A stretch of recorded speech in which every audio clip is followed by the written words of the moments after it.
Welcome, today I am with Gigabyte Aorus Fi27Q monitor and I want to show you how you can enable or disable a refresh rate information on your monitor in the right upper corner.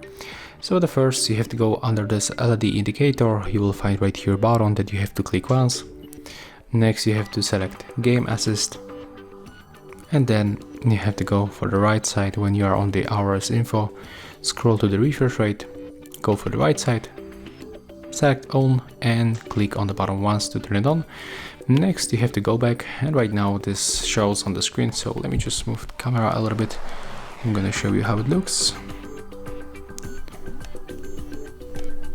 As you can see in the right upper corner, we can find currently refresh rate of our display, and in my case it's 60 frames per second.